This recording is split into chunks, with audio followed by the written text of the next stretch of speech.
How do you say verbs of motion in Russian? Глаголы движения. Глаголы движения. Yeah, because that's the hardest. Вот, всем привет, я Джастин, я иностранец, я носитель английского языка, и сегодня у меня друг американский приехал к нам в Россию, Картер. Привет. Он недавно сюда приехал в Россию, поэтому я его попросил говорить со мной немножко о его мыслях о России с точки зрения американца.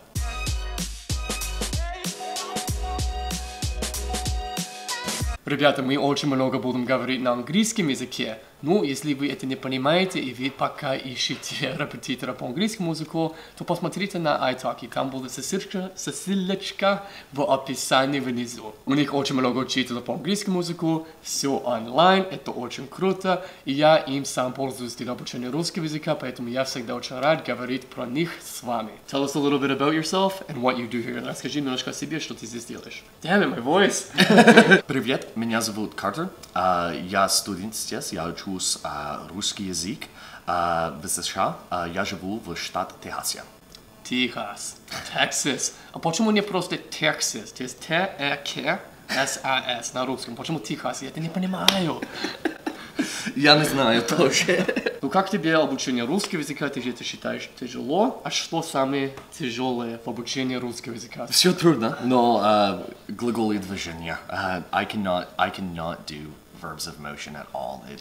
It's really hard for me, and I think I'm lucky that it's really simple in English, in my opinion, and Russian, not at all. Yeah, because in English we just have to go. Yeah, and it doesn't matter exactly. if you're walking or if you're It doesn't in a car. matter where you're arriving, when you're arriving, are you going there frequently, by what means are you going? I spent all week going over prefixes, and I still know nothing. Which ones don't you know? All of them. No. All of them?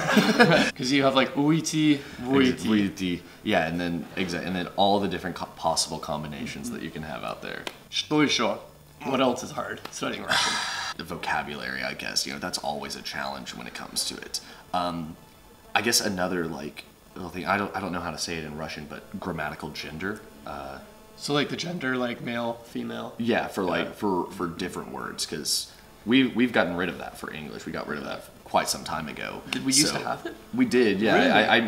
I'm pretty sure that a few hundred years ago, Really? it existed in English, and I guess it just got phased out. I'm not a linguist, so don't quote me on that. Interesting. But yeah, so the fact that each word is male, female, neuter, that's kind of hard for me too. И особенно когда последняя буква будет мягкий знак.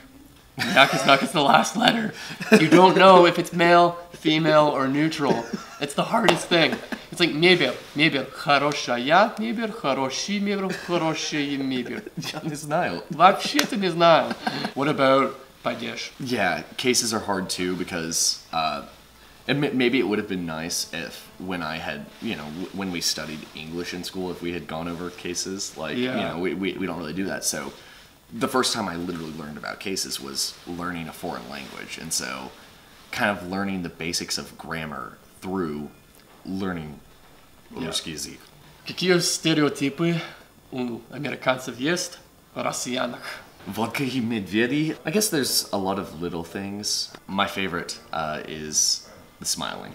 And Russians never smiling. And I think it's just kind of an interesting way that there's not just language barriers between different groups of people. There's also cultural barriers and all sorts of things. And so in America, or because I'm an American, I'm always smiling. And being in Russia has kind of made me realize how weird that is. Weird that you're always smiling. That I'm always smiling. Someone could have just hit me with a car, and I would. You're smiling. I just, hey buddy, hey, it's okay. Это не проблема. Не проблема. I think it's a good lesson because it shows that, there's not just language differences that exist in the world. There's there's differences in what we assign different acts and the way we communicate non-verbally. So that's interesting, but I think Americans might definitely have that stereotype of Russians not smiling. What did you expect Russia to look like before you came? Like, what were you expecting to see? I don't really know. I think I do a pretty good job of not coming into a situation with expectations. Yeah. But that being said, Russia did kind of blow my mind.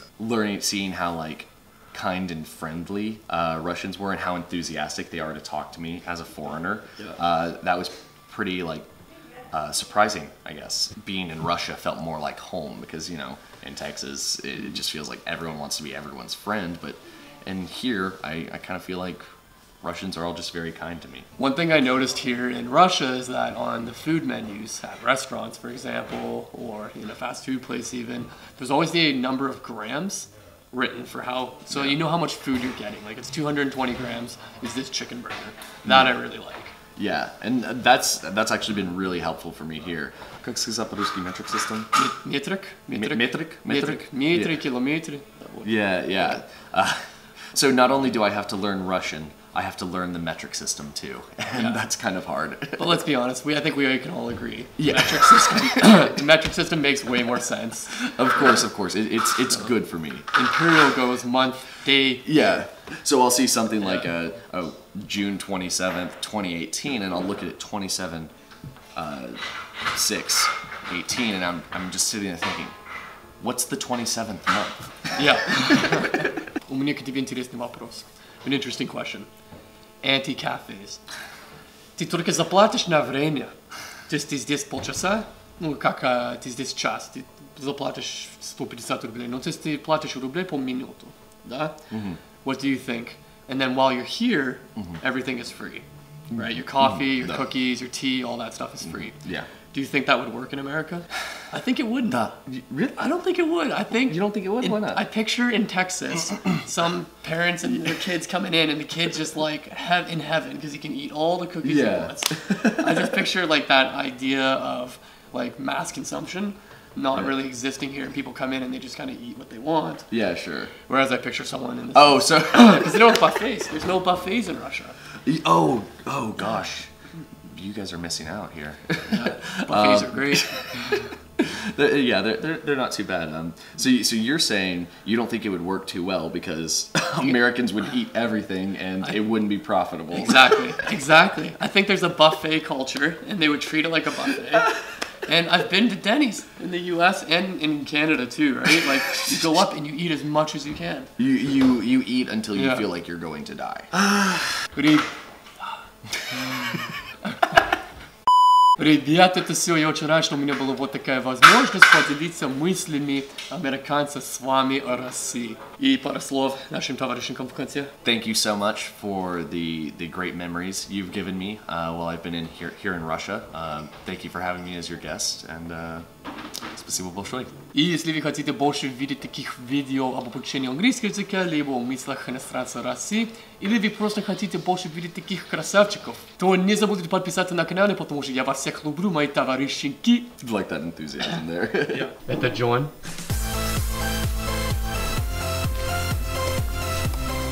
Ну так, ребят, это все, но не забудьте, что если вы хотели бы сюда прийти и получить скидку на 15%, то приходите вот сюда к нашим товарищам, красавчикам, и скажите мой лофт, мои тапочки, и они вам дают скидку, это очень круто. Все, до свидания.